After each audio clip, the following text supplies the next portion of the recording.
Test ചെയ്യുമ്പോൾ pregnant ആയിരിക്കാൻ ഇടയാക്കണം പ്രാർത്ഥിക്കുന്നു.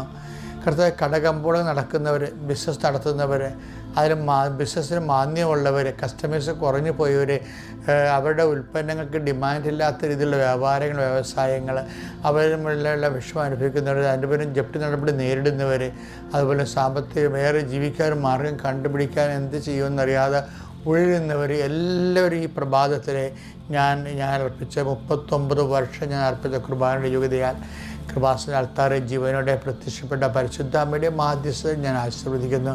കർത്താവെ എല്ലാ തരത്തിലും വിഷമം അനുഭവിക്കുന്നവർ യാത്ര, ഇന്ന് ചെയ്യുന്ന ഉദ്യമങ്ങൾ, ഇന്ന് ചെയ്യുന്ന യാത്രകൾ, ഇന്ന് ചെയ്യുന്ന സംസാരങ്ങൾ, ഇന്ന് ചെയ്യുന്ന എഗ്രിമെൻറ്റുകൾ, ഇന്ന് ചെയ്യുന്ന ഓരോ തരത്തിലുള്ള ചർച്ചകൾ, ഇടപെടലുകൾ, അവിടെയെല്ലാം പരിശുദ്ധ ദൈവമാതാവിനെ ഏൽപ്പിച്ചുകൊണ്ട് എൻ്റെ കർത്താവിൻ്റെ ഉന്നതമായ നാമത്തിൽ, സഭയുടെ അധികാരത്തിൽ, കുരിശിൻ്റെ അടയാളത്തിൽ, നിങ്ങളുടെ വലത്തും ഇടത്തും വീട്ടിലും വഴിയിലും ജലത്തിലും കരയിലും മുകളിലും ഹൃദയത്തിലും കർത്താവിൻ്റെ സാന്നിധ്യവും സഹവാസവും സംരക്ഷണവും അടങ്ങിയെത്തുന്നവരെ, അല്ലെങ്കിൽ നിൻ്റെ യാത്ര എപ്പോഴാണ് അവസാനിക്കുന്നത് അവിടെ നീ എത്തുന്ന നിൻ്റെ ഡെസ്റ്റിനേഷൻ വരെ കർത്താവിൻ്റെ ചൈതന്യം നിന്നെ നിറഞ്ഞു നിൽക്കട്ടെ.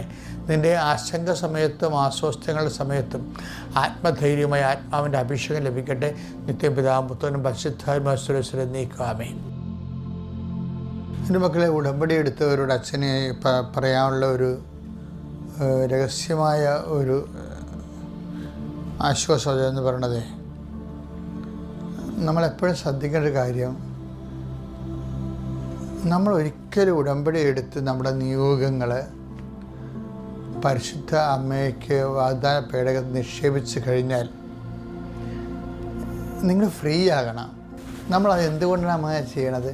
നിങ്ങളുടെ ഭാരങ്ങൾ കർത്താവിനെ ഏൽപ്പിക്കുകയാണ്. Take the word of God. 1 Petrus 5:6.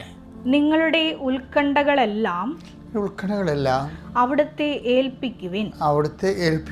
അവിടുന്ന് നിങ്ങളുടെ കാര്യത്തിൽ ശ്രദ്ധാലുവാണ്. നമ്മുടെ കാര്യം ദൈവത്തിൻ്റെയും കൂടി കാര്യമാണ്. അതെപ്പോഴും നമ്മൾ ഓർത്തേക്കണം. അതുകൊണ്ടാണ് നല്ല സമരക്കാരൻ്റെ കഥ പറയുമ്പോൾ കർത്താവ് പറയണില്ലേ, എന്തെങ്കിലും കൂടുതൽ ചിലവാകണമെങ്കിൽ ഇവൻ്റെ കാര്യത്തിൽ ശ്രദ്ധയുണ്ടാകണം. ലുക്കാ 10:35. അടുത്ത ദിവസം അവൻ സത്രം സൂക്ഷിപ്പുകാരന്റെ കയ്യിൽ 2 denarii കൊടുത്തിട്ട് പറഞ്ഞു,